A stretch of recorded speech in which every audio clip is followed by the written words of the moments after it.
Hello and welcome to a channel Muse. I'm here to bring you your intention and focus for today. I do want to thank you guys so much for tuning in. Thank you for your patience, your likes, your comments, and your views. Let's go ahead and jump right into the reading and see exactly what the universe has for us in this mid-month of February. See what's going on here with you guys. Remember, what I do is I give you guys the general overall energy, the energy that's coming towards you, the energy you'll be leaving behind or that's supporting you, the background energy, and the energy that you know or need to know. Let's see here what we got going on.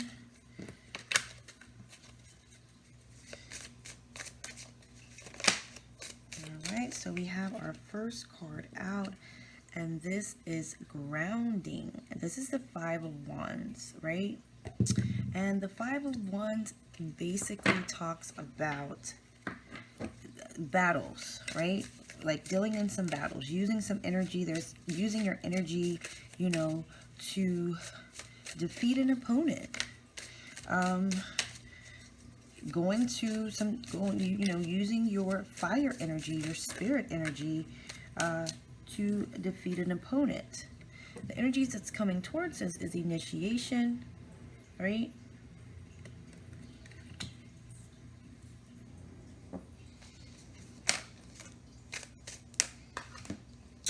We have the energy that we're leaving behind or that's supporting us. This energy is strength. This is the warrior, right?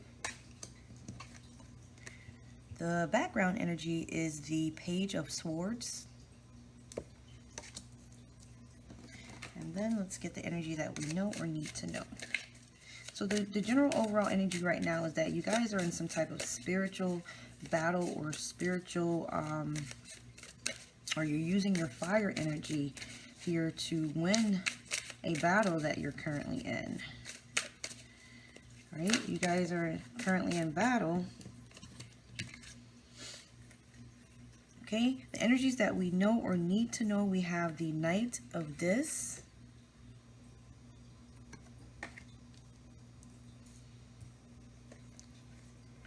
the Ten of Swords, disillusion, and the Ten of Dis. So endings, definite endings, definite endings. And it could be endings surrounding money matters, right? So I'm going to pull right off the top here and see exactly what's going on with this grounding energy, this Five of Wands.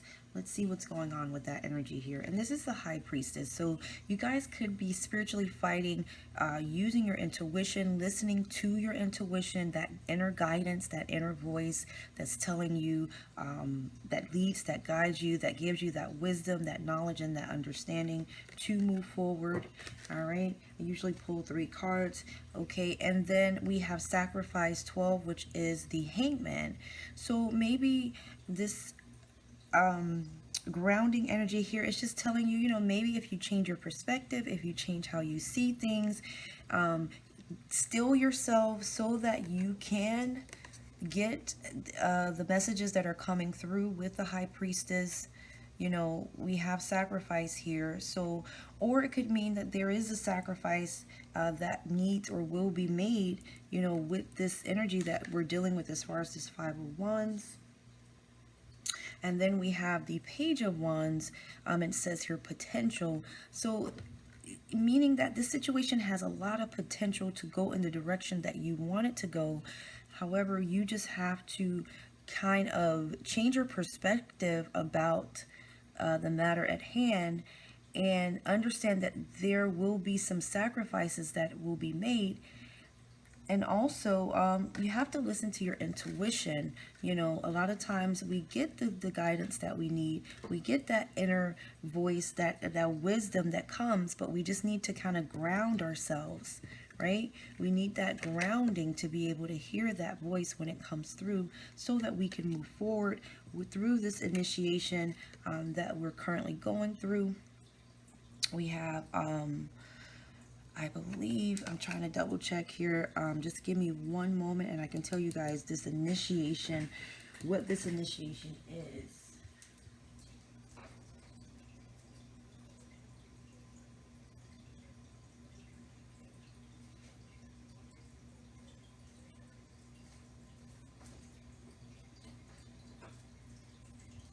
All right, you guys. So the initiation, this card is basically talking about,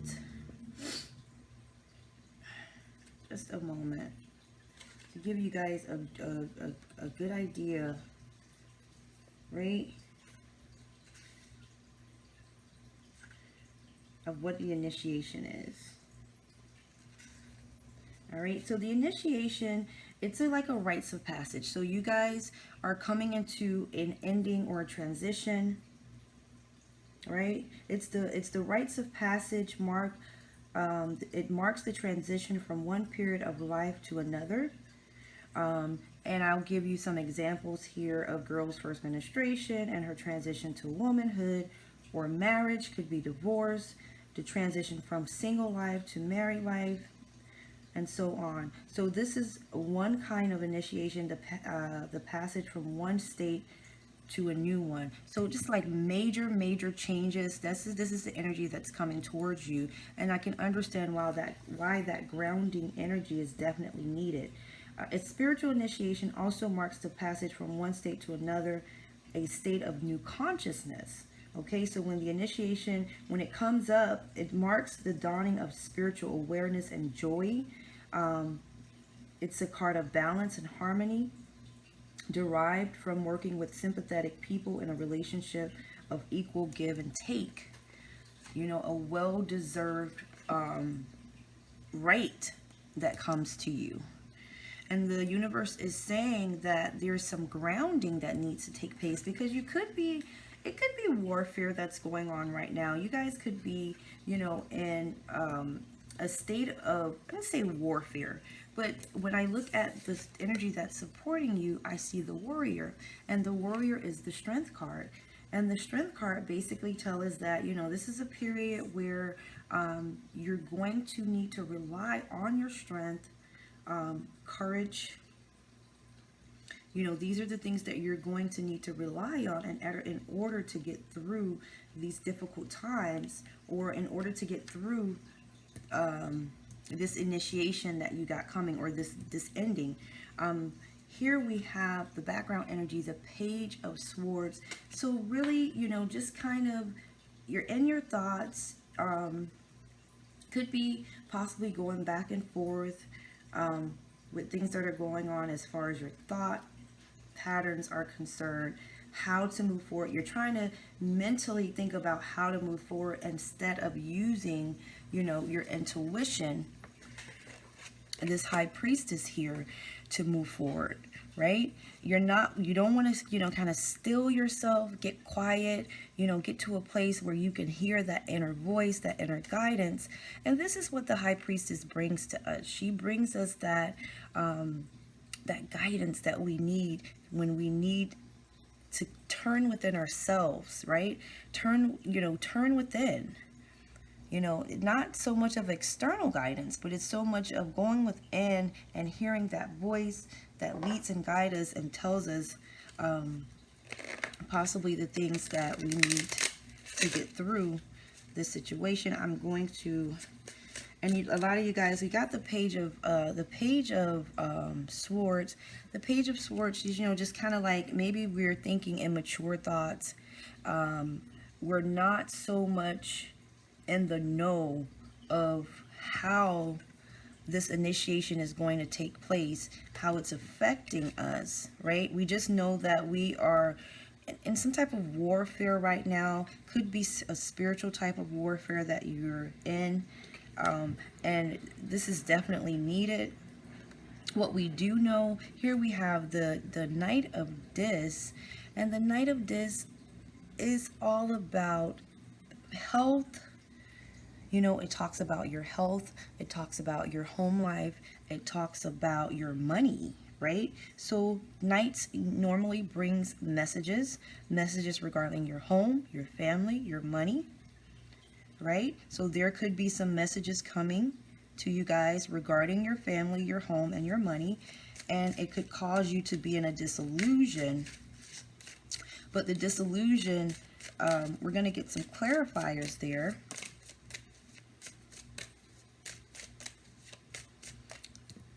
On the grounds of mysticism. So the illusion is not quite clear. It's a disillusion, meaning when disillusions basically talks about you kind of fooling your own self, right? Let me give you guys some clarity on the disillusion, because this is my my Sacred Circle deck, and the meanings in these decks are totally different than the traditional meaning. So I'm going to read to you the Ten of Swords here. Disillusion. All right. Okay, the Ten of Swords, it indicates that you are now beginning to see a dream for what it really is, an illusion. Not surprisingly, everything you have built on this illusion is collapsing, right? Whether this relates to an unrealistic project, a destructive relationship, or a get-rich-quick scheme, can be discerned from the surrounding cards. You're deeply disappointed and despairing. At the moment, it seems as though there is nothing left. All hope has been snatched away. However, the way out of the situation lies within yourself. You need to recognize that an inevitable ending has taken place because what you had was based on a false premise. It is best that it is over, however painful that is. Now you must look to whatever self-deceit or wishful thinking led you to that situation and learn to be more truthful with yourself in the future. Now, spiritually, this is a time to be honest with yourself and see through your illusions. Listen to the lessons of the owl. She may be telling you that you need to accept yourself, both light and dark.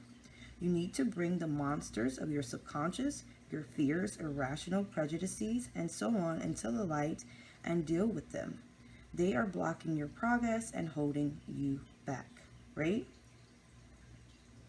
Now,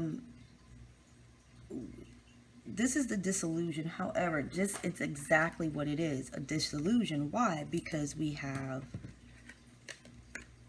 our ship is going to sail.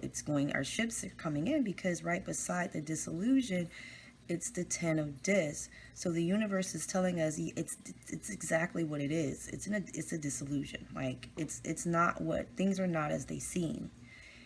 Even though they may appear to be this way, you can't take on this energy, because once you begin to take on this energy, you kind of leave room for things not to go the way that you want. And this Ten of Dis, the Ten of Dis is about, reaping the things that we have planned, like we've worked hard for. When it comes to our family, when it comes to our money, even though things may appear the way they are, that doesn't mean they are that way. It's just coming slowly. The things that we want, our family, our home, our money, they're coming, but they're just coming slowly, and we have that mysticism surrounding this disillusion. So that's why the universe is saying, hey, use your strength, courage, and wisdom, right? This is the energy that is backing you.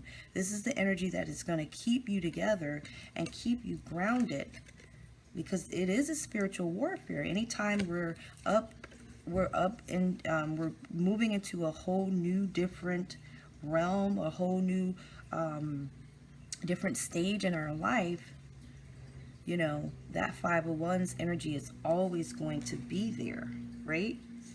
And kind of try to be a bit more mature, and that's opposing this disillusion, because our thoughts are not in line with what's truly going on. So you have to change the way we think. We also have the Sacrifice card out. This is also the Hangman. We have to change our perception and how we see. Think positive. Listen to your intuition. Allow the energy of the High Priestess to lead and guide you for the best outcome, because the potential is there, right? The Page of Wands, the potential is there. That fire energy, go back to your first You know, what started this desire? What started you, whatever the idea, the concepts and ideas were to get you moving in whatever circumstance or situation that you're in. Go back to your first, your first inspiration regarding that situation, your first passion surrounding it, your first thoughts surrounding it. What inspired you to move forward? What kept you going, right? Let's pull some more clarifying cards here. Quite a few fell out. It's too many. I'm going to use some more clarifiers. So this initiation, so we asked the spirit, to give us some clarity on this initiation here that is coming towards us, this new beginning, this new cycle that we'll be entering into. Because there's definitely, we have 2 10s here, all surrounding family, partnerships, money, our health, things. Even if you are sick right now, you're dealing with some health issues, the universe is saying things are not as they appear. The recovery is there, but it's just going to be slow. Remember, the Knight of Discs, he's the slowest moving knight in the deck, and he has messages, positive messages for you, because we're ending with this 10 of Discs here. All right. So let's get some clarity on this initiation energy here that initiation, it's about gratitude. So being grateful about the things that we have created, our creations, being grateful of our creations. There's that bittersweet card. It just keeps popping out of the deck, but it's about being grateful. The universe is saying, be grateful for the things that you have, right? The people, the places, and the things that are currently in your life. These things you have created. You went within and you brought these things to life. You've brought these relationships to life. You're the one that brought these people, places, and things to you. And when the going gets tough, when that bittersweet energy comes, which is energy is kind of like mysticism, not knowing, or that disillusion, you don't really know. You're not sure how the end is it's gonna work itself out. Going through that dark tunnel, you see the light at the end of the tunnel, but it's going through the darkness before you can get to the light, and it can be very difficult. And a lot of times we do have creations that we build from within through our thoughts, through our words, and through our deeds, and a lot of times they don't come out exactly how we would hope for them to come out. However, there is light at the end of the tunnel, and we have to take the good with the bad. This is the polarity that we live in. Without light, there would be no darkness. Without love, there would be no hate. Without up, there's no down. This is the dimension that we currently live in and that we manifest our creations in. So we have to take both into account, right? And the last card that fell out was instinct, and just a confirmation. The instinct, it just talks about your intuition and understanding that everything that we need to answer our questions, the questions that we have, it resides within us. It's not something that's external. It's something that we can only find, and we have the keys to find them within. Through our relationships, our experiences with others, we're given the keys that we need to rely on our instinct and the trust that the universe is going to bring to us the things that we want. The universe is saying, be grateful for what you have. Be grateful for the people that are in your life and how they support you. And even if you don't have people in your life that support you, I'm sure you can look around and see the things, many, many things to be grateful for. Your situation could always be worse. There's someone that's always, at a greater disadvantage than you are. And when you begin to focus on the positive things and be grateful for the things that you do have, the universe says that this, all of the disillusions, all of the mysticism surrounding your situations, you know, they're coming to an end, and you will eventually be able to reap all of your hard work. 10 of this talks about putting energy, time into your projects, right? And seeing the result, the physical manifestation, right? The physical manifestation of the things that you've put all of that energy into. All right, you guys, I do want to thank you so much for tuning in. Thank you for listening. Thank you guys so much for your patience. It's always an honor to bring these readings to you. Until next time, you guys. Bye-bye.